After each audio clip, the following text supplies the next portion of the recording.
Hey guys, and welcome to a video that someone asked for. So here it is. I don't think most people are going to care, but this is the story of me. This is going to be a brief story, like backstory, so you can understand where I come from as a streamer, a YouTuber, and whatnot. Um, I do talk about some touchy subjects in this, substance abuse and suicide and other things. So if you have any problems with that kind of content, this is probably not for you. Um, I'm going to try to keep it brief, but if you've ever watched any of my content, it'll probably take forever. I'm going to break this into a couple of sections. The first one is just a timeline of me, and we're going to talk about some stories and stuff that I have done and whatnot. We're going to do a section on the cats that I have had and the current cats that are amazing that I have and sort of their backstories and whatnot. And last, I'm going to talk about um, streaming itself, which was something that the person that asked for me to do this wanted to hear about. And I'm going to tell you, the ups and the downs and the good and the bad of being a streamer and all that. So yeah, we're going to start with a brief timeline that I just spent like I don't even know 3 hours putting together, uh, so I could make this very very silly video. Okay, guys, I hope you enjoy it. Here we go, guys. Page one of the MikeTypeX timeline. So March 15th, 1981, I was born. Uh, I am MikeTypeX on here, but everybody else knows me as Mike Duncan. Um, there was not much to say. Once I was born, it was all downhill from there. I was a weird kid right from the get go, and I spent most of my time playing video games and running around in the woods and wrecking stuff up. Uh, I had a very tightly knit group of friends. I didn't really get along with a lot of people. That's just who I am. Uh, but I did get very much into video games, especially at a very young age. I was playing games like Rogue back in like 1985. Yes, I am old as fuck. Um, I spent a lot of time getting into video games and Nintendo and Super Nintendo and PlayStation and stuff. And it seemed like, that was going to be my niche. But I did end up playing a lot of sports and stuff too. I played soccer, hockey, baseball. I did a lot of cross country running and stuff. Um, and then, school. Uh, I grew up and I go to school. I'm bad at it. I get a good group of friends together and we nearly get ourselves killed multiple stupid ways, like burning my backyard with a homemade flamethrower made out of a Super Soaker 300. If you want to know more about these stories, you're going to have to come to the channel and ask me about it. But we did a lot of stupid things. And this was back before anybody had cell phones or anything to record any of it. So there's no footage of any of this. I have a few pictures from that era. Um, the downside is that they are digitized copies, so they are not very good. Here is the first oldest picture I can find of me. This is, I don't even know, probably 8-year-old me with my first cat, Diddy. Um, Diddy was an absolutely wonderful cat. I loved him dearly. He lived to be 23 years old, which was amazing. But every good thing comes to an end. Going through high school, I grew really long hair. Um, this is some reasonably long hair. Unfortunately, there are no photos of when my hair got super long. Also, how cool am I? Look at me with my super laid back, just hanging out, just being a cool guy. So I ended up growing disgustingly long hair because I was a metalhead, which I ended up donating for cancer wigs um, in in 1999 or 2000. Uh, in 2000 is the first sort of what do they call them, nexus event of my life. I had a suicide attempt in 2000. I took a lot of sleeping pills and a ton of painkillers and other things. And I went for a long walk in the dead of winter wearing like a t shirt and shorts and was hoping that I would pass out from the pills and freeze to death. Unfortunately, I guess fortunately, uh, I survived. Um, I was so screwed up. I was hallucinating and stuff. I didn't know where I was. I ended up knocking on some random person's door. They called the hospital, and I ended up getting in there. Um, I spent 3 weeks in an institute. It was not fun. I absolutely do not recommend it. It sucks. Um, and when I came out, I wasn't really sure what to do. So I did what every other kid does, and I went to college. Oh, what a time to be alive! Uh, I spent uh, 2 years learning how to be a computer programmer analyst, and I was not good at it. I am not well suited to programming, but it was all I could think to do because what I really wanted to do in my heart of hearts is make video games, and I don't have the skill set for basically any of it. I failed most of my classes in my first year because of Diablo 2. It was absolutely everything I could think about, and it basically ruined me. Um, I met a lot of new people in college. Not all of them were good. A lot of stuff because of college got me into going to raves. And because I was going to raves, I ended up doing a lot of drugs. I got really, really hooked on cocaine and ecstasy and ketamine and some other stuff, which I spent uh, a very long portion of time addicted to, which is obviously not good. The one good thing that came from this was I got hooked on Dance Dance Revolution. So in 2001, I went to an arcade with my friend and saw Dance Dance Revolution, and we were both very drunk. We decided to play it, and I was reminded of this many, many times. Uh, remember saying that is the dumbest game I have ever seen. I will never play that again. A week later, we were a $20 a day Dance Dance Revolution habit. Um, Playing at every arcade we could go to. I become absolutely consumed with this game. I become very, very good at it, and I start participating in tournaments. We would travel around to different places, going to Toronto and Windsor and other places for tournaments. It was a really good time in my life. I had a lot of fun. Unfortunately, there is very, very little footage of me actually playing during this era because we didn't have access to videos the same way you guys do now. There are some footage. I do have one from a much, much more recent session at my friend's house who owns a Dance Dance Revolution machine. I'm going to play a little bit of that now because I want to, and this is my story.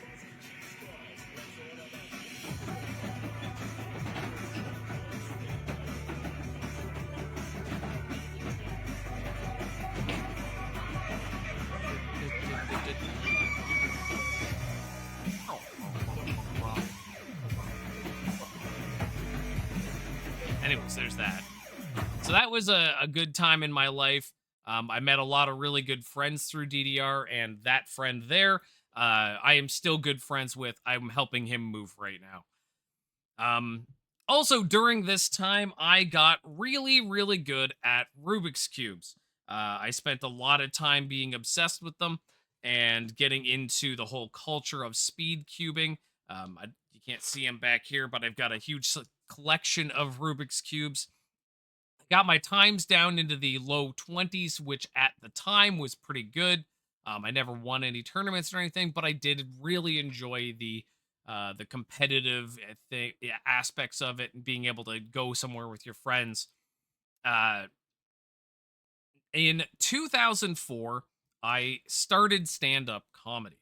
Now, when I started stand up comedy, it was not an intentional thing. I had never, ever considered being a stand up comic.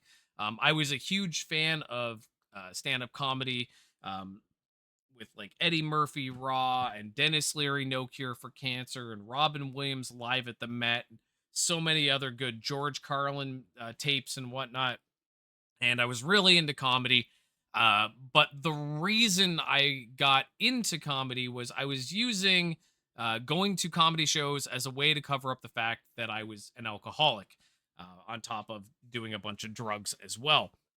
I used to go to this place, the House of Comedy, and while I was there, I did I watched many shows, and they were all open mic night shows, which are not good. If you've ever been to, most open mic nights are very bad. And after a few months of going to these shows, the host of the show came up to me and said, like, man, nobody likes open mic comedy this much. Nobody comes every week. He's like, are you here with someone? I'm like, no, I'm just here. And he's like, you want to do it, don't you? You're just scared. And I'm like, no, I don't ever want to do that. I am not a social person. That is something I never wanted to do. And that night, he went up on stage, did the normal, introducing the people. And then uh, he's like, well, we got one more comedian for you tonight. It's his first time. He's incredibly nervous. So let's give him a big round of applause and bring him to the stage, Mike Duncan. And me sitting at the bar, completely unaware, I was like, nope, no, no, thank you. And the audience egged me on, and I got on stage. And I had no prepared material. I was incredibly nervous and on the spot. So I did the only thing I could do, which was I told the first joke I can remember being told. And I was probably 8 years old at the time, and I was told this joke by my grandfather, so I'm going to tell it for you guys now. So a man walks into a bar with an octopus under his arm and says to the bartender, hey, if this octopus can play an instrument, will you give me a free beer? And he's like, yeah, hell yeah, I'll give you. If you can make that octopus play something, I'll give you a free beer. So down at the end of the bar is a guy with a guitar. They said, sir, can we borrow your guitar? They hand it to the octopus. The octopus does an absolutely shredding guitar solo. Just blows everyone away. Holy damn, that's definitely worth a beer. Here you go, buddy. Man sits, drinks his beer, finishes his beer, and said, how about double or nothing? Let's go again. And he said, yeah, okay, yeah, I'll take you up on that. There's that old piano in the corner. Have him play that. Octopus plop him down on the bench. He plays Mozart's Fifth Symphony. Everybody, tears in their eyes. Unbelievable. And man finishes his beer, says, you know what? I got time for one more before I go. You got anything else? He says, you know what? I got something in the back I think he can't play. And he goes in the back room and he comes back out with a bagpipe. And he puts the bagpipe up on the counter and he says, okay, let's see him play that. The octopus gets up on the counter, gets on the bagpipe, and he's rolling around with it, and he's rolling around with it, and he's rolling around with it. And he says, see, he can't play it. He goes, nah, once he learns he can't fuck it, he'll play it. And that's the first joke I ever told on stage. And more importantly, let's realize that I was probably like 8 or 9 years old when my grandfather told me that joke. Um, so I was, implemented into comedy very early. Uh, I used comedy for a long time as a way to cover up the fact that I was a substance abuser, because it's so easy to do. I'm not drunk. I had a show. I had a couple drinks after the show, and you'd have contacts so that you could get your drugs. It was all very, smooth and relaxed. But it's overall, it's a very, very, you know, tough business to be in. You have those shows where you do good and you feel like a king and you're on top of the world, and then you have shows that go badly and they absolutely devastate you. I did end up doing it for a very long time. I ended up doing it for almost a decade, but I did have to stop. With that said, we're gonna move on to the next page of the story of MikeTypeX. Okay, here we go. Page 2 of the brief history of MikeTypeX. So in 2004, I was introduced to a game called Yu-Gi-Oh! And I loved it right out of the gate. I could not stop playing it. If you can't tell, I have a problem with addiction, and that was my newest addiction at the time. I learned everything I could about the game. I started going to every tournament that I could get my hands on. I was driving 5 hours to go to tournaments, and I got really good. And I went to Yu-Gi-Oh! Nationals from 2004 until 2010. In 2008, my friend and I went to Team Yu-Gi-Oh! Nationals for Canada. They only held team dueling nationals in 2008 and 2009, and my partner and I at the time won both of them. And everybody else shows up to their tournaments with fancy, expensive play mats and fancy sleeves and all this other stuff. We were so confident going into this tournament that we were going to win that rather than getting fancy, expensive stuff, we went to dollar stores and bought like the cheapest card sleeves we could. We got, instead of getting nice, beautiful play mats with cool stuff, I got a Care Bears placemat from Walmart, and he got a Diego placemat from Walmart. And nothing is more embarrassing than losing at nationals to a couple of idiots that look like this. As we win with our mismatched cards and our mismatched sleeves and everything. Um, but Yu-Gi-Oh was a great time. Again, like a lot of the stuff I do, it was good friends getting together and just having a blast. Um, Winning the nationals in 2008 was like a big crowning achievement for me. It was the first time I felt like I was actually capable of doing something decent, because I always have felt that I am, I'm pretty dumb. I'm not good at stuff. Um, so that's that. I already talked about, I thought I put it on the first page, but I guess I put it here. So yes, from 2001 until late 2011, I had some pretty, strong waves of substance abuse, whether it was alcohol or cocaine, MDMA, ecstasy, ketamine, Demerol, whatever we could get our hands on at the time. That's what we did. Anything that would kind of make me forget that I am a failure in life. So in 2008, I decided to give it a second try, and I went back to college. This time I went for video game design. I really, really enjoyed the program. I learned a lot, and I came out of it with a degree in 3D modeling. I became a freelance 3D modeler. Um, but the inconsistent income and the job stress caused me to quit after a couple of years. It was a really rough time in my life in 2010, because again, the money as a freelance 3D modeler, especially at the time, was very inconsistent, and getting work was very, very difficult to do.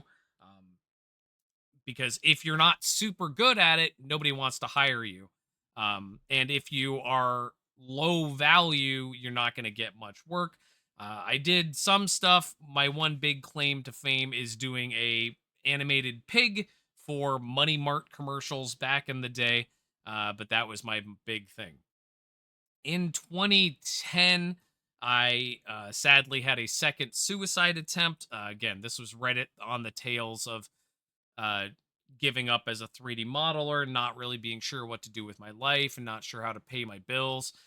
Um, it was a real rough time, and I decided to take my life. And with that, I tried to use helium inhalation, which I'm not going to bother explaining here. Uh, but during the process, my very drunk friends uh, came in and realized what was going on and got an ambulance. And I ended up taking another 3 week stint in the hospital. This one was much, much worse than the first time in the hospital because it was in Toronto. And I was with a person in the same room as me who was very, very unstable and dangerous. And I spent 3 weeks terrified for my life, which was not fun at all. Eventually, I had to get a lawyer to get out, and it was a really horrible process. But we moved on. I moved back to my hometown and got a job at UPS lifting boxes. I just wanted something that was going to pay the bills, and I wouldn't have any stress. Just show up and do your job and go home. And UPS seemed to fit the bill, right? I worked at a warehouse for UPS for 7 years, and the first couple of years, I went from a out of shape substance abuser to very quickly getting in really good shape. When you're moving 6,000 boxes a day, you're going to get in shape. And I started to uh, lean away. Like, I didn't feel like I needed drugs and alcohol anymore. I stopped drinking. I stopped doing drugs. Um, I got a new set of friends, and things started to look up for me. In 2012, my buddy, for his 30th birthday, decided to sign up for something called a zombie race, which is just an obstacle race outside. And you run, and it's like flag football. You have flags on your belt. Zombies try to get the flags from you.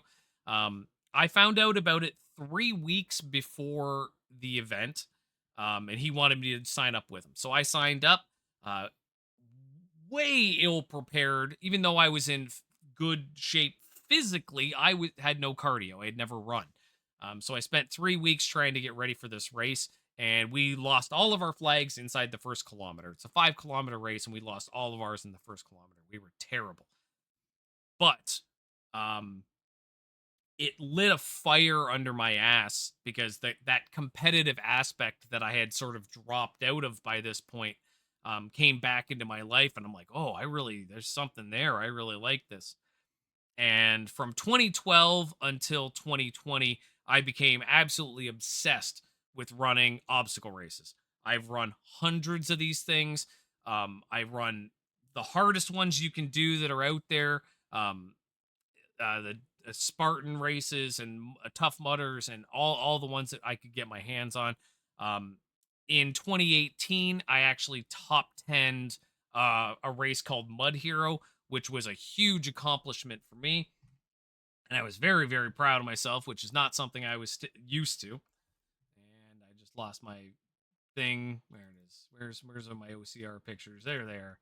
Uh, so I've got a couple of pictures here of just different stuff. So here's me finishing my very first race. I had a GoPro on because I was super cool, and I was, in decent shape, but I was not prepared for how hard they were going to be. Um, I was definitely more prepared for later ones. Uh, this was at a place in Toronto that had an obstacle thing. You can tell I'm not in great shape yet, but I'm not in bad shape here. Um, this one was brutal. It was a thing called the O course. It was a military boot camp thing, and they beat the ever loving shit out of us, and I fucking loved it. Highly recommend going and getting tortured. Um, I got pretty good at these races and started to get up in the top. I'm wearing a knee brace there because I fucked up my knee. Um, my friend and I, after one of the races, I can't stress how much fun these things are. Uh, this is one of my favorite ones. Doing a Kamehameha, jumping over a fire pit. That was one I was very, very close to the front of the pack on that one. And just in general, these were really fun events. You're always getting cut up and scratched up and beat up, but you always feel very rewarded at the end of it. And this was the me finishing. As you can see, I finally actually got in shape. This is me finishing the Mud Hero Toronto in ninth place. I was very, very proud of myself. Um, and it was a really good time overall running those events. And I'm now trying to get back into shape to get to a point where I can run those again. And this here is very important picture, because this was in 2012, no, 2013, sorry. Uh, and I had just finished my first 10K race. Now, all those other races that I just showed, a lot of those came after this photo, but this is a very important one uh, because of what happens next. So we're going to move on to page 3. Okay, page 3 of the MikeTypeX brief history. So in 2012, to help with my obstacle races, I started rock climbing, indoor rock climbing exclusively.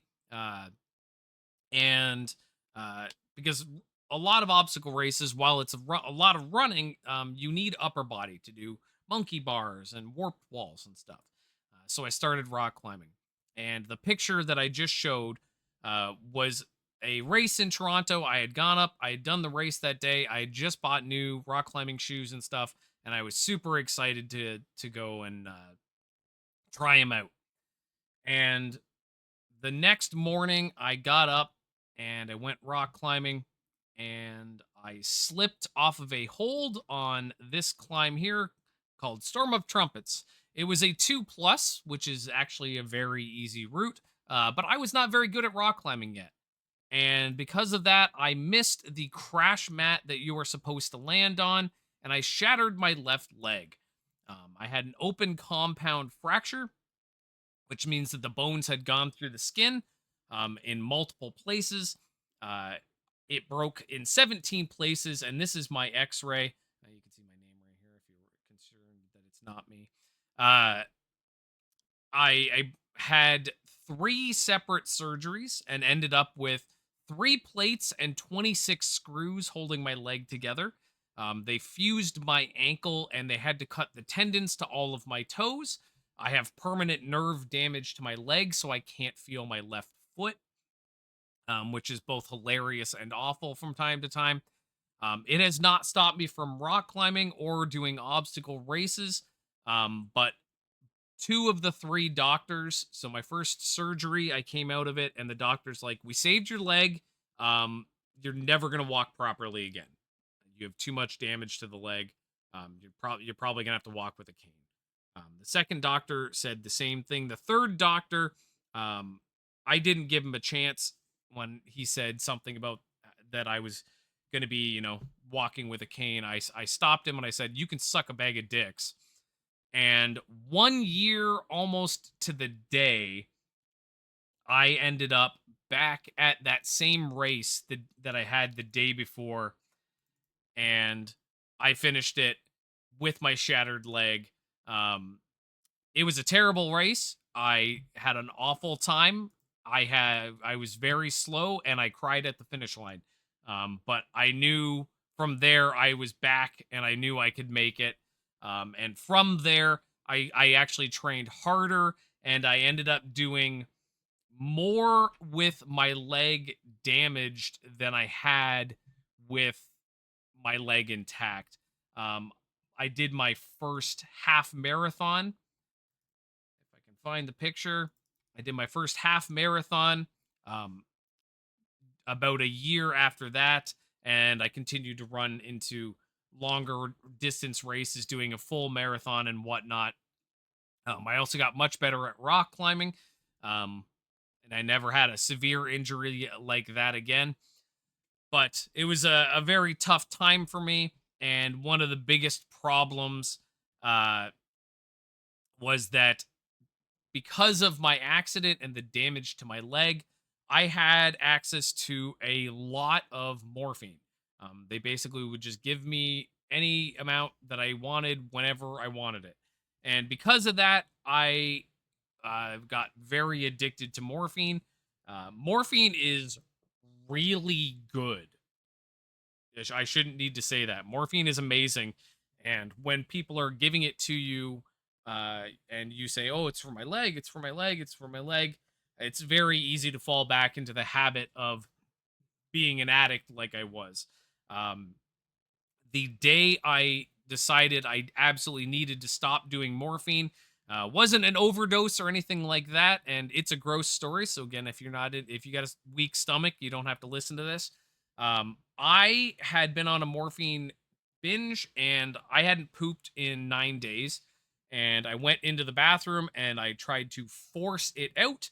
I ruptured something inside of me, um, and lost so much blood from an internal damage that I blacked out on the bathroom floor. I needed, my mom found me and ended up taking me to the hospital. I needed a blood transfusion. I just about died, and I just said, okay, that's probably about enough of that. It was brutal coming off of morphine, trying to get my life back together. Um, but I did. And I was happy to get back to doing obstacle races and other things. And I started to feel more like myself. And I started to take the obstacle races more seriously. This is when I'm leading up to the one that I top 10. Uh, so during an obstacle race in 2017, a friend of mine wanted to join me for it, and she was not in shape. And I gave her a plan of how to get training and get ready for it. And she didn't listen to any of it, of course. And come the day of the race, I said I would stay with her for the first lap, and then I was going to run a second lap of the race on my own. So going slowly and looking at the time, I'm like, I'm gonna miss the window to start my second race because they have timed uh, waves that you go with. So I was going up a ski hill with her. She got about halfway up. She had her hands on her knees and was just griping that she was gonna throw up. And me being who I am, I said, "Well, fucking puke and let's goddamn go." And a passing runner said, "Jesus, you sound like a personal trainer." And I finished my laps. I got in my car. I drove home. I immediately started looking up what it takes to be a personal trainer, which is not much, to be honest.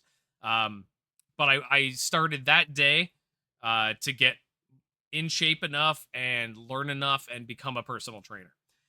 And in 2018, I did. I worked my ass off to get in shape. I learned all the stuff. I went and took the courses. I got insurance and everything, and I became a personal trainer at a gym. It was an incredibly rewarding career. I really, really enjoyed being able to help people. And it's not about helping people with weight, it's helping people with sort of their life. Because a lot of people, when they come in and they want to lose weight, it's not that they necessarily want to lose weight. They're trying to find something to make them happy.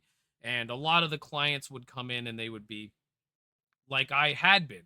They, substance abusers or people with extreme depression or people that just they used to be in shape and then they're down on themselves. So it was a really good thing that I got to do, and I was really happy to do it. And it was something that I was very proud, for the first time in my life to say that, like, oh, I'm a personal trainer rather than, I work at McDonald's or whatever. And there's nothing wrong with working at McDonald's. I just want to clarify. But for me, it was a big thing having a job that I could finally be proud of. And in 2019, uh, I very much to my surprise found out I was going to be a father. This was a huge surprise because when I was in my 20s, a bunch of drunk idiot friends of mine got into a discussion about who had the highest sperm count. And of course, if you get into that discussion, you need hard facts. So a bunch of drunken idiots went and got sperm tests, and it turns out that I was unable to have children. A doctor brought me in and told me that it was very unlikely I would ever be able to have kids. So finding out at 40 that that suddenly you're gonna have a kid is a bit of a surprise. Uh, I was definitely not prepared for it, but that's what happened. Um, I am going to jump to the next page, but I wanted to pop out because I have pictures that I had forgot to put in other sections, and I want to show them here. So this is me and a guy named Judah Freelander who was on a show 30 Rock when I got to open for him in Toronto as a comedian, which was a big thing for me. This next one is me from a Dance Dance Revolution tournament that I drove 5 hours to be in. I'm super cool, by the way. So there's me. I'm incredible, very very cool. I'm yeah. Keep in mind I was on a lot of drugs at the time, but still very cool. And this is the greatest photo bomb that has ever happened. I have it zoomed in. It's not the original picture. At my buddy's wedding, I decided to photobomb his wedding photos. And if you can see me lurking in the back here, um, they did not know I was there. I hid in that tree for so long so that I could get that picture. It's, anyways, we're moving on to the fourth and final page of this section. Let's get over there. Okay. Last page of the history of me. So in 2020, obviously everybody knows, COVID shuts down the world. It shut down the gym that I worked at. It shut down all the obstacle races. It shut down my ability to go climbing. At this point, this was my support system. I was replacing fitness with substance abuse. Um, Without that net to keep me sane, coupled with the fact that I just found out I was going to be a dad, I became severely depressed.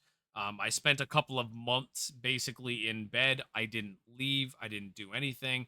Um, the My partner was bringing me food. I didn't. I was not doing well. I was in a very dark place, and a few months into the lockdown. I don't think this is the right time. This is the time I created my account, but I don't think this is when I really started seriously streaming. But my friend wanted to see, or my partner now, wanted to see the video games I was playing. So I made a Twitch account so that she could watch me and my friend, my fellow streamer, oh my God, Trista, play a video game together. And it started out, I wasn't intending to ever make a career of it or anything else. I just wanted to keep myself sane.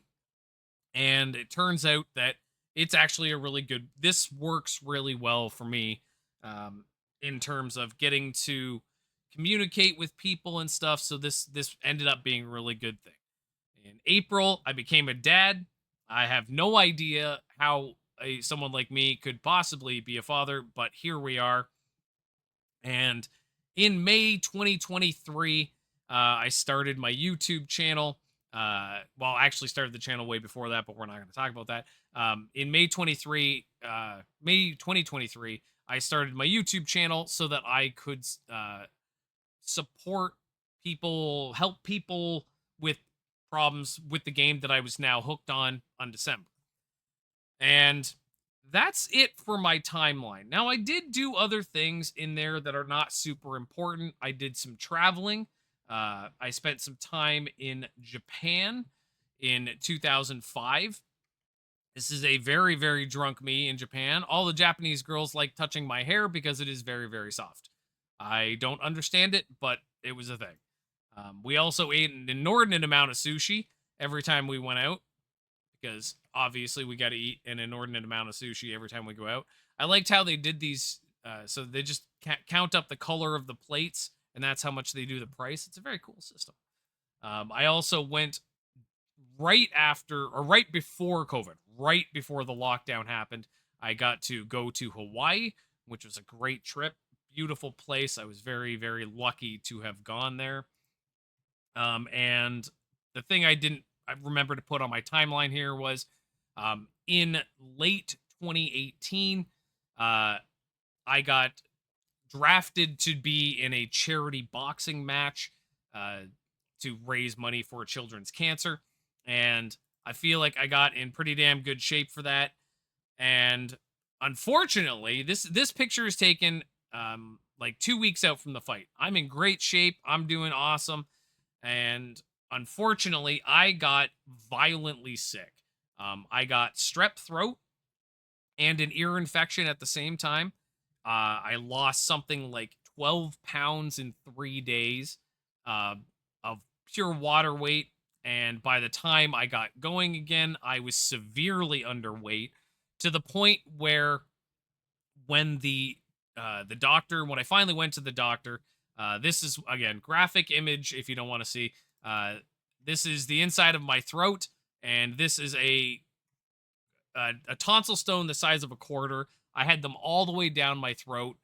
They wanted to intubate me because I couldn't breathe. They put me on some stuff. It beat the shit out of me.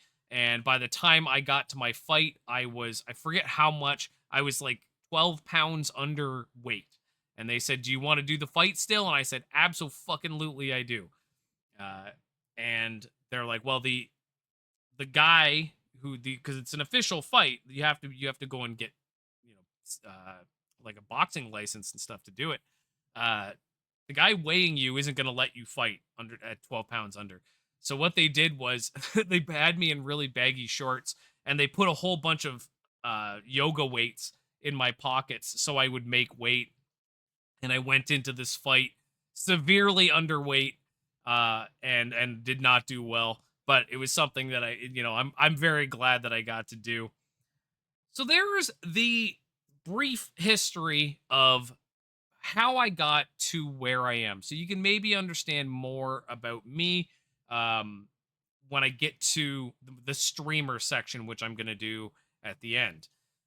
Okay, so now someone asked how I go about doing all of this. And uh, there's a lot of things that you can do if you want to get into streaming. But I think the first thing, before I get into any of it, is to really temper your expectations. The amount of people that stream versus the amount of people that make it big is a very, very small percent. And there's a lot of things that happen that lead to it being, a better streamer or worse streamer. And there's a lot of things you can do to become what you want. But if you're only streaming hoping that you're going to make millions of dollars doing this, and that that you can make a career of this, it is a very, very small percent of streamers um, that can do it. I've been friends online with people that have made it very big. My partner's niece is married to a guy who does YouTube professionally and makes a lot of money. Um, that's never been my intention. This is really just therapy for me. This is my way of getting to do something to be social without having to actually be social. And there's a huge amount of things you can do. Um, and I'm going to go through as many of the ones that I know that can help get you where you want to go. Um, Obviously, I will try to get to everything. I don't know everything about this. Obviously, I am not some massive streamer, but also at the same time, I don't want that. If I could make a living doing this on just this, it would be amazing between YouTube and Twitch. Uh, but that's never been my intention. It is. I don't want this to become an incredibly high stress thing. This is just a hobby for me, and the fact that I get to make a little bit of money on the side is very nice. I'm not sure how I'm going to break this section up, but I'm going to try to hit as many things as I can. Uh, yeah, let's get into it. Okay, so let's talk about gear and what is important to spend your money on um, as a streamer. Now, when I started out streaming, again, I didn't intend to ever do anything more than just stream it to my partner because she was pregnant and at home with and COVID was on lockdown, and I was trying to do something to keep her entertained. So my friend and I would stream on Twitch, and she could watch it. Um, when I started, I had no webcam. I had a Rock Band USB piece of shit microphone um, with no knowledge of how to make sound quality better, how to make video quality, anything. I didn't know anything about settings on Twitch. Um, and that stuff I'll talk about in a separate section. But the gear that I had, my PC is not extremely high end or anything, but there is a lot to know when it comes to gear. You definitely need a computer that can run the games that you're gonna run, plus your webcam or webcams if you've got multiple like I do.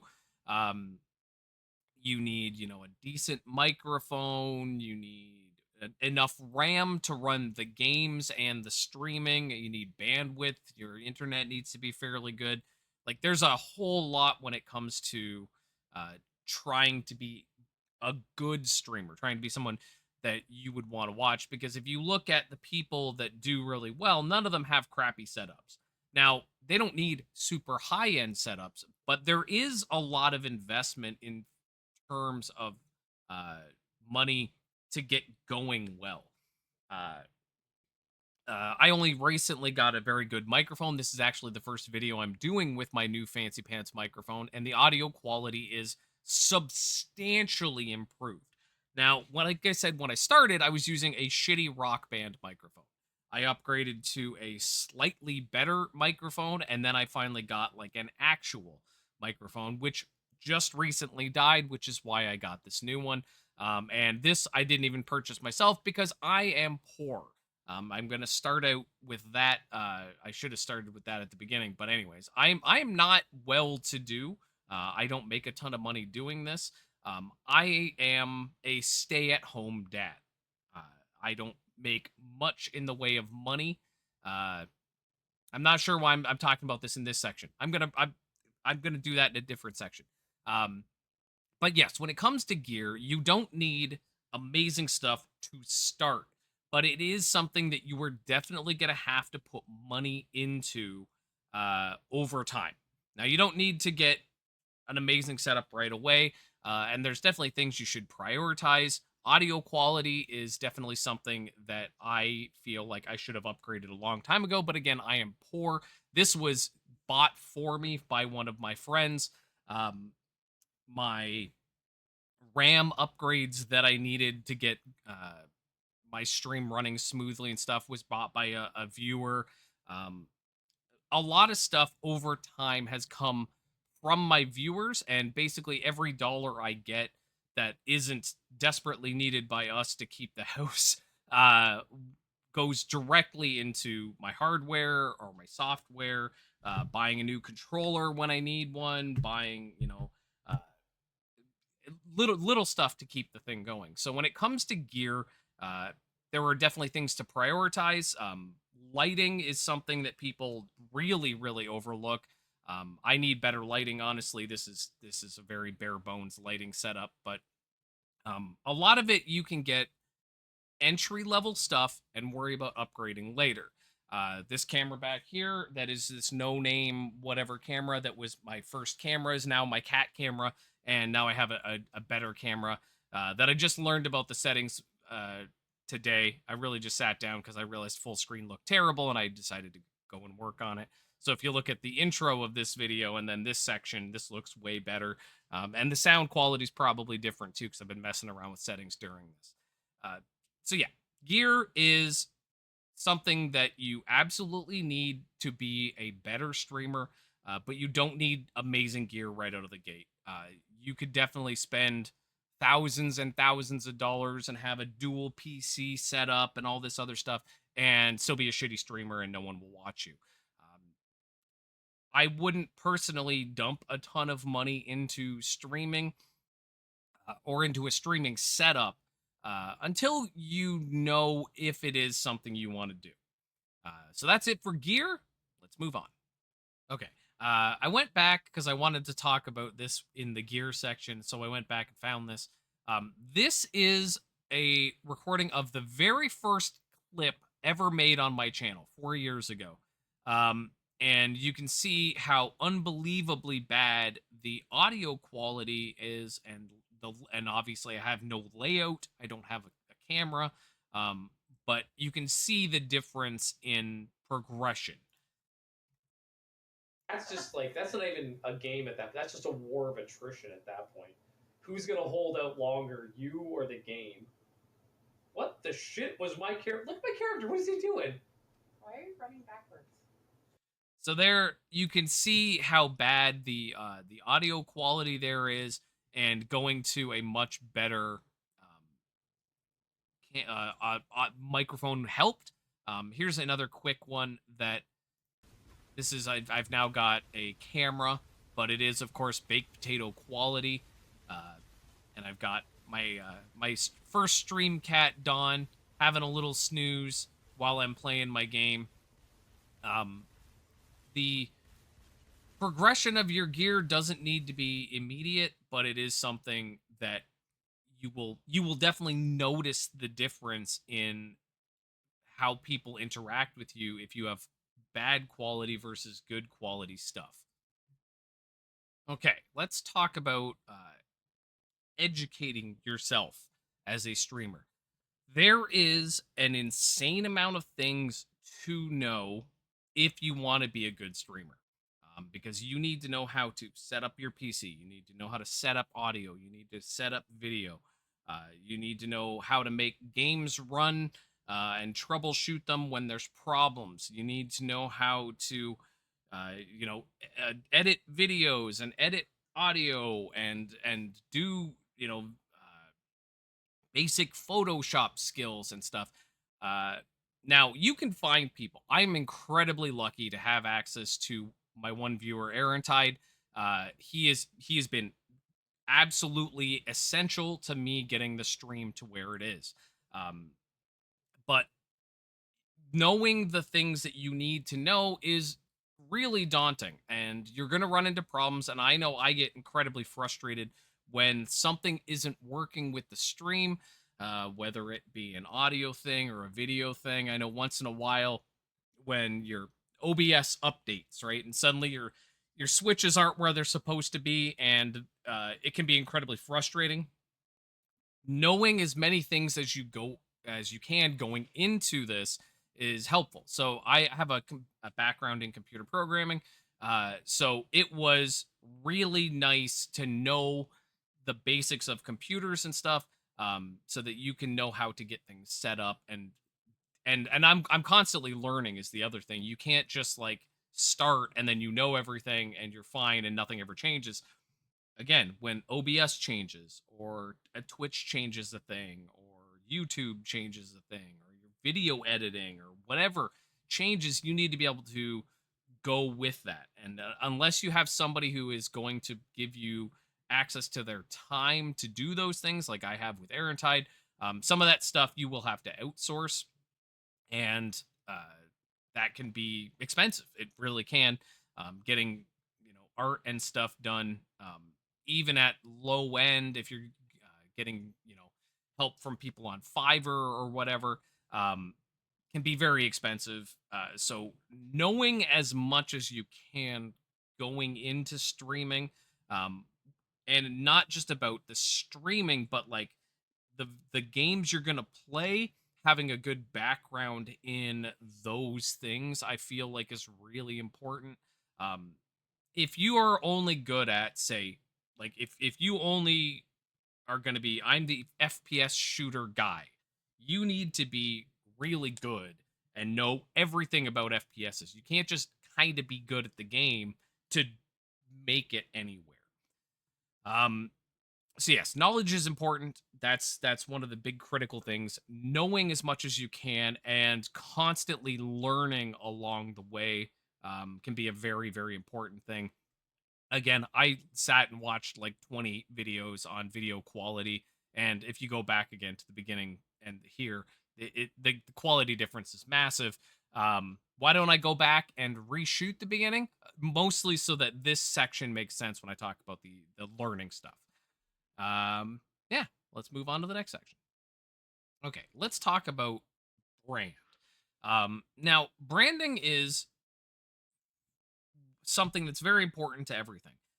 You as a streamer, YouTuber, whatever you're going to be doing, need to be instantly recognizable that a piece of content is you. Whether it's using yourself, which I don't like to do, or having a certain art style that you constantly use, or having an a mascot, for lack of a better word. You should have some cohesion between all of your content, uh, and that's going to be really important. Because think about like something like Coca-Cola. You could show someone a picture of a Coca-Cola can with no words on it, and they will instantly recognize that. And as a streamer, YouTuber, that's important. Someone needs to know when they're scrolling through things and they see your content, they go, "Oh, that's that guy. I like that guy. I'll watch that guy." If your content is very all over the place, it's going to be hard for people to know what your stuff is, and that can be a problem. Now you can change. Okay, if you look at here, hold on, let's bring up this. If you look at my background here, this is my original setup. This is my guy, my taco, and um, it was my original plan, and I had a certain color scheme in mind just so that I could get, things how I liked.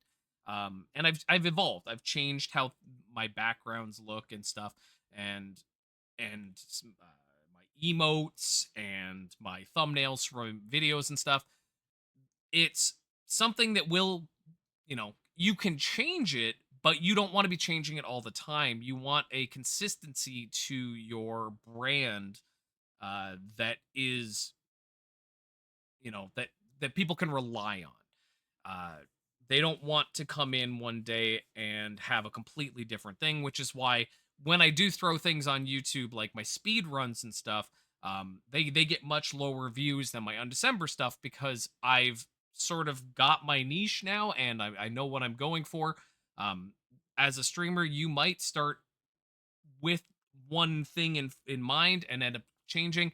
A good example is the YouTube streamer guy, uh, Mr. Llama SC. Now he plays pretty much exclusively Diablo 2, uh, but Mr. Llama SC the SC is StarCraft. He originally started as a StarCraft streamer and just changed. I originally started as a variety streamer. I would play every kind of game because I am into every kind of game. I have over the 40 years I've been playing video games, I've played everything. Um, and I like games. I like games. It doesn't matter. I play low quality, high quality, old games, new games. I don't care. I play it all. But in terms of my streaming and my YouTube, I pretty much only do undecember now. That was a decision I had made along the way, um, because for what it's worth, it's harder to retain an audience if you're a variety streamer. Um, Now, that can totally come down to your personality. There's people that are variety streamers that make it really big. There's people that are single game streamers that make it really big. But for the most part, if you're constantly changing your games, then the viewers are there to see you and not the game.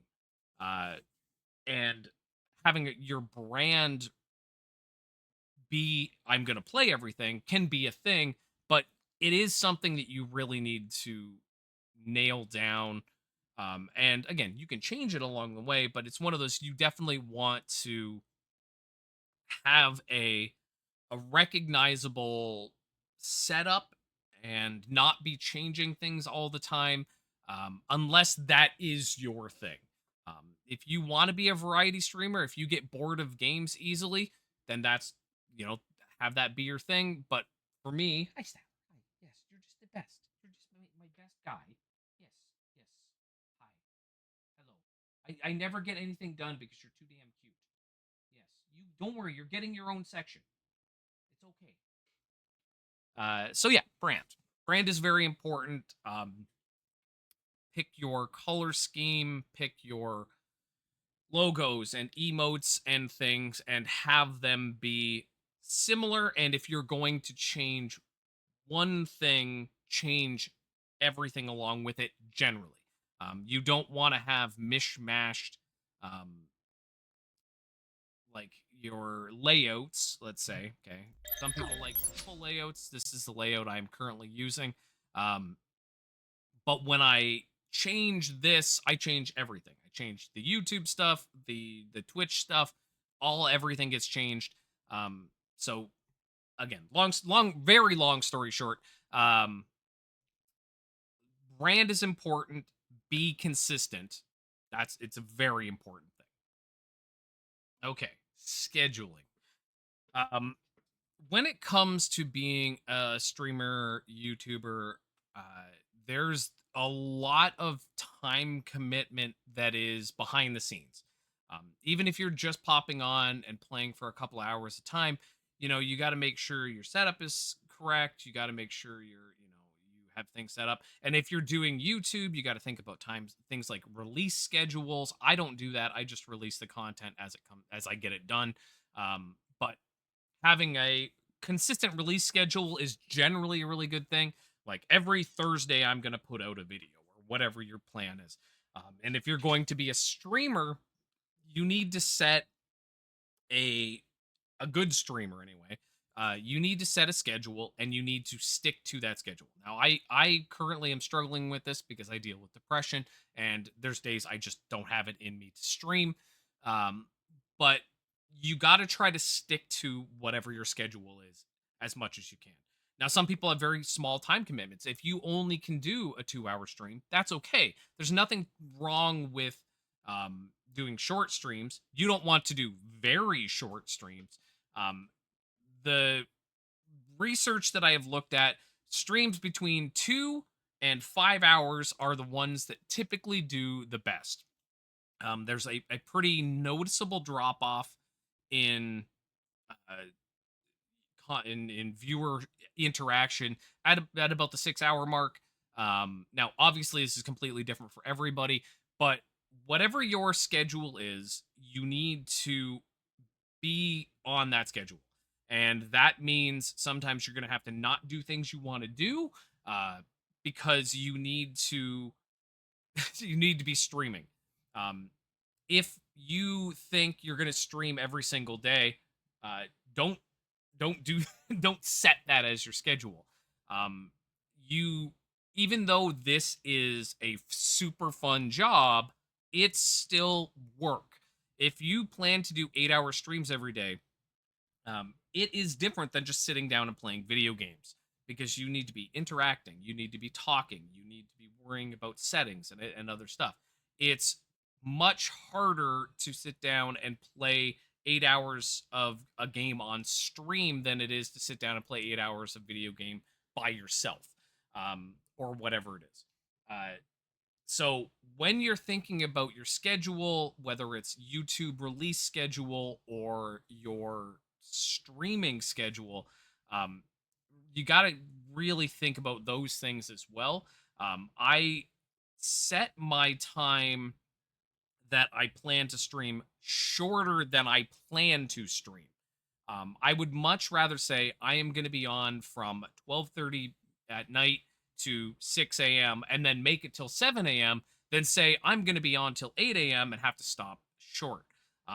It's, I don't know, jarring, I guess, for your viewers when they expect to see you on. They look forward to you. They get home from work, they want to hang out. You become a their friend, and through association, and that's something they count on. It's I know I have viewers that very much like when I am on, that they look forward to it all day and they're happy to see me. And even though I have a small viewer base, that's something you really got to think about. And you can't have a schedule that is all over the place. You can't have a schedule that is, one day you're on at noon and the next day you're on at 8 p.m. unless that is going to be your schedule. If those are the times that you can make it, that's fine. If your schedule's all over, as long as you are on at those times and that you're consistently there. Um, if you can only commit one day a week to streaming, make sure that's your schedule. Like that's a very, very important thing that I think a lot of people don't think about when they start streaming and they want to try and do well. I think that's it for scheduling, and let's move on. Okay, let's talk about audience interaction. Um, Now, as a streamer, as someone who has a background, again, I've done stand up comedy, I am used to being entertaining. Whether I'm actually entertaining or not is totally up to you. But that's something I have a background in. lot of people that want to stream are just people that they like video games, and they sit there and they make no sound, they don't talk. um you can't have these, or you shouldn't have these long empty pauses where you are just playing the game and nothing is happening. Now it's different if you are, say, a speedrunner and you're really focused and you can't talk because you're doing some very complicated maneuvers. Um, that's different, but for the most part, as a streamer, you basically need to consistently talk for the entire stream. Um, if you are just sitting there playing a game, it's not Twitch anymore. It's not a stream. You're just watching a show, and it's probably a pretty boring show. Even if the person who's playing the game is an incredibly high level player, if they aren't interacting with the audience, it's just another show. It loses the appeal of what makes streaming uh, its own thing as opposed to just watching a show. Now it's different again when I'm here on YouTube. You guys can only really interact with me via the comments, but as a streamer, talking is very important. Um, Now some people don't like being on camera, okay, and they become VTubers, and there's nothing wrong with that. Or just having no camera, no VTube or anything. You're just a streamer. You still need to be interacting. Even if you don't have a microphone, you should be typing into chat. You got to interact with the audience. Um, and things you can do, like besides just talking, um, having polls going on, having contests, having other things as well. Personally, I run Stream Raiders, okay, which is its own little thing where it helps the audience interact with the stream itself. The whole point of Twitch is really that you can interact with it live. Um, have some side things going on. People do marbles on stream and other things, words on stream. There's a lot of different things. You can play games where the viewers can directly interact with thing. What is that one game I'm trying to think of? I can't remember. There's a bunch of games like Cult of the Lamb, where the viewers can directly interact by having characters in the game, and that's important. That interaction itself, no matter how you're going about doing it, the interaction is very important. I try to, uh, answer questions, tell stories, even if the stories necessarily aren't don't have anything to do with what's going on. Telling, talking about yourself or talking about what's going on can be really good. There is, you know, always a chance that you're going to alienate your viewers. That is something that is going to happen. Um, if you talk about certain topics. Again, in this video, I've talked about my problems with drugs and depression and stuff. Some people are not going to like that. And tagging your stream with things or your YouTube with things that could, give not spoiler warnings, trigger warnings, even though I don't like that. Um, if you're going to be talking about certain things, uh, can be a really good idea. You don't want to alienate your audience uh, if you start talking about, very sexual things on a non-sexual channel. It can be very jarring to your audience. You don't want that.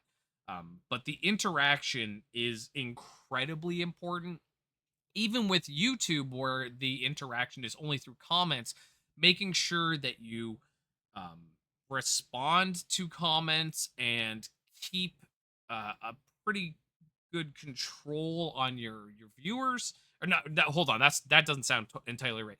I mean, not keep control, but if in the comments, let's say, people start fighting, I'm extremely against that on my stream. I don't want to hear political talk or anything. Just that's not a thing we do. So if in the, YouTube comments people start fighting, I will put a stop to it. It's something that I want the viewers of my YouTube stuff and my Twitch channel. to think of it as a fun place.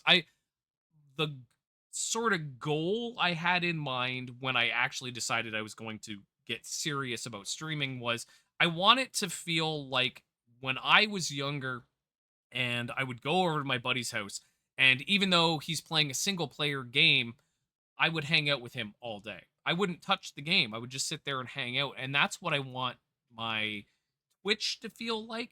Now the YouTube is more just informative stuff, but my Twitch, I want it to feel like you guys are just coming over and hanging out. We're having a pizza party, and I don't care that we're 40. We're having a pizza party and we're hanging out, and we're gonna, drink some cherry pop and have make fart jokes and stuff. Uh, so audience interaction is incredibly important, and how you interact with your audience um, should be consistent.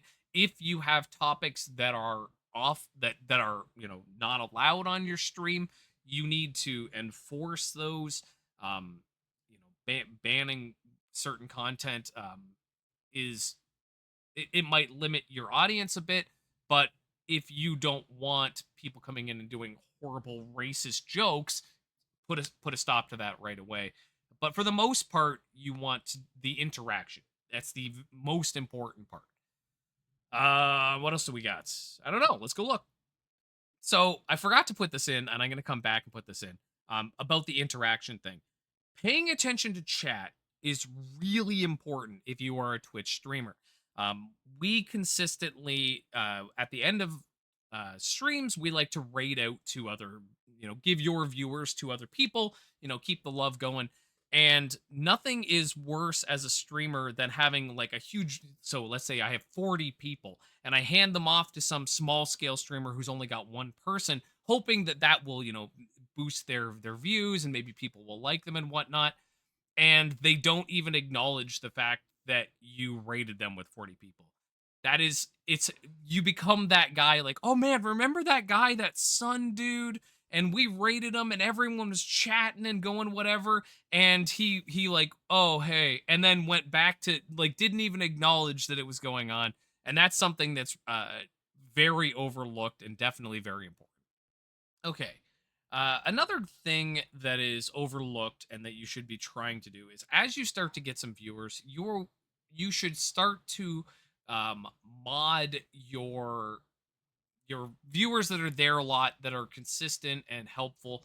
Um, give them that power to do things for you, whether it's handing out rewards or changing the game when you forget to change the game, or dealing with um, bad personalities that come into your streams. Those having those mods, giving them that little bit of power, um, is really a nice way to give back. Now, make sure you ask generally if you're going to mod someone, because some people don't want that responsibility, and you don't want to force people to do things that they don't want to do. If they just come to your stream to relax, make sure you ask first. But having good mods in your Twitch channels is something that is definitely not um, underlooked. In you should definitely have good mods. People that are gonna ban bots that come in as soon as they can get them, so that people aren't clicking on bad links, and those kinds of things. Okay, monetization. Um, I think everybody to some degree, when they start streaming, has the goal in mind to make some money. And making money doing this, again, is a very difficult thing to do. I know we're not really supposed to talk about, income. I make maybe $100 a month with my Twitch, and I make currently $0 a month with my YouTube. You need to get to 1,000 subscriptions and 3,000 or 5,000 hours or something of watched content before you can start making any money. So it's a huge investment to get up off the ground and start making income. Now, when it comes to Twitch, most of your income is going to come from viewers subscribing to your channel so they can get rid of ads. Um, A very small portion of it will come from ads, depending on the size of your audience. Um, but at the same time, you don't want to run a ton of ads. I know if I'm watching a stream, I had a stream that I started watching a couple of months ago, and I really liked the content, but the guy had something like 6 minutes of ads every 30 minutes or something like that.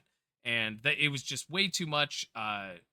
And they were forced ads. And again, he's doing that to make money, and that's great, but you're going to lose viewers that way. You got to be careful to balance your the amount of ads you play uh versus, the them wanting to just subscribe to you and things getting people to subscribe to you. I don't try to force it at all. I never in any of my videos other than right now talk about subscriptions, whether it's on Twitch or YouTube. And even though I am approaching a point where I can make money off of YouTube, it's not a focus, so I don't like to do that.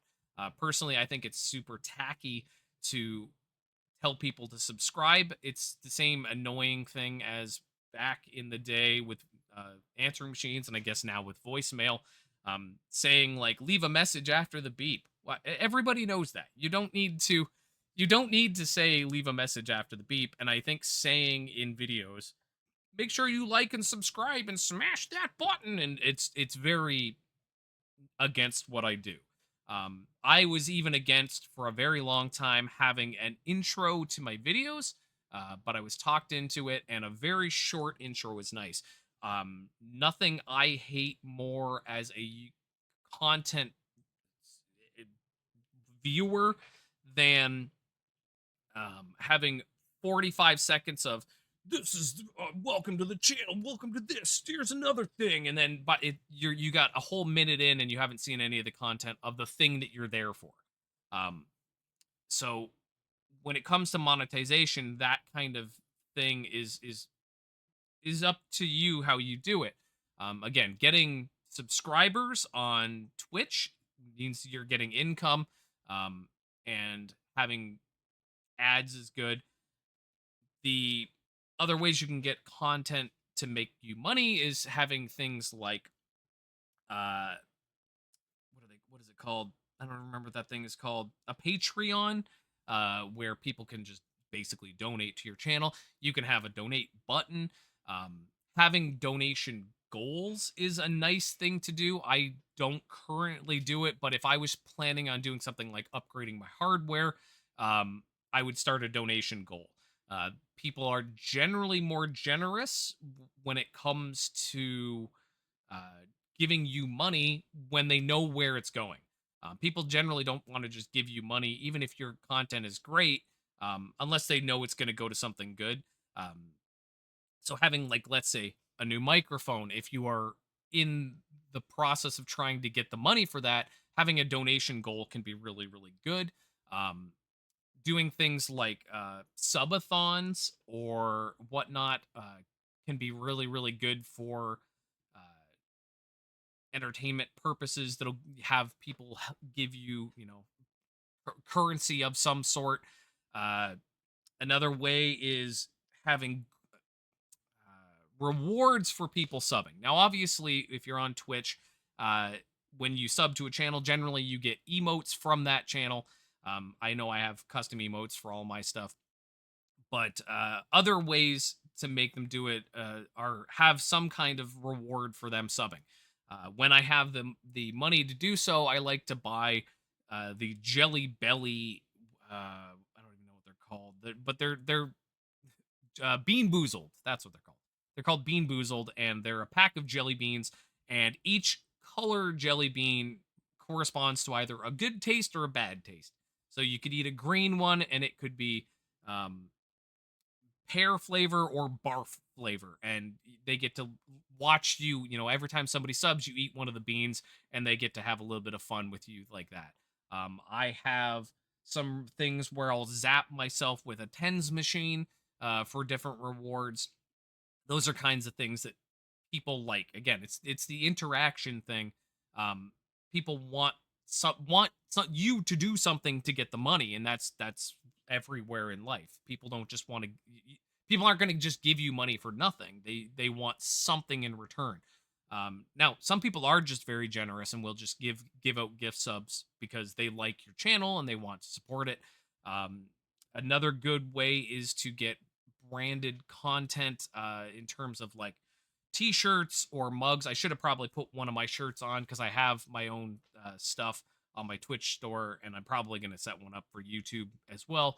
Um, and being able to give them something. I know people have bought some shirts and some mugs and stuff of mine. I would really love to get other stuff. Like I would love to get the stuffed taco and be able to, sell that. Um, it's monetization is, again, for a lot of people, the purpose that they're doing uh, Twitch or YouTube or whatever it is, but it shouldn't come off as your focus. Uh, the priority should be to be an entertaining or informative or whatever it is um, that you do. That should come first, and the fact that you're making any money should come an extreme second. Um, I think being disingenuous about the fact that you're doing it for money uh, and trying to get money in a negative way is really bad for your brand. What else do I have to talk about? I know there's some other stuff I wanted to talk about. I'm gonna go check my list. Completely unrelated to anything. This I gotta get this shot because we got Beerus here, we got Weiss down there, we got Tiffy over here, and we got Statler all in the same shot. I just wanted to get it. it's this never happens, and it's the magic of treats. Right? It's again, I love it. Look, I got all the cats. I got these three over here, and then Statler snoozing over there. He's scrunched down because he doesn't want to get attacked by this one. Beerus is vicious. She's a vicious tiny little thing. She's the smallest cat in the house, and she beats everybody up. Okay, so I think that's as far as I'm gonna go with this video. So now maybe you know a little more about me and my motivations and what has brought me to this point. Um, Hopefully, the streaming section is going to help people that are looking to get into streaming that are looking at me and going, "How do I get as unbelievably successful as that MikeTypeX guy?" And now you know. I had intended originally to add the um, my cats and all the history of my cats and all the cats I've had and great cute cat pictures. But I think rather than putting that in this video, I'm going to do it as a completely separate video because I feel like this video might already be pretty long. And frankly, the cats deserve a whole bunch of attention. Um, so hopefully I will get to that in the near future here. Likely the next video I will be putting out will be the patch notes for Undecember. But the cat video will be coming soon. If you want to know more about my cats, and if you don't want to know more about my cats, just don't watch that video, I guess. So hopefully you enjoyed this. As always, if you have questions about anything or want to just tell me how much of a piece of crap I am, you can do it in the comments. For now, guys, I hope you enjoyed, and I'm going to go get something to eat.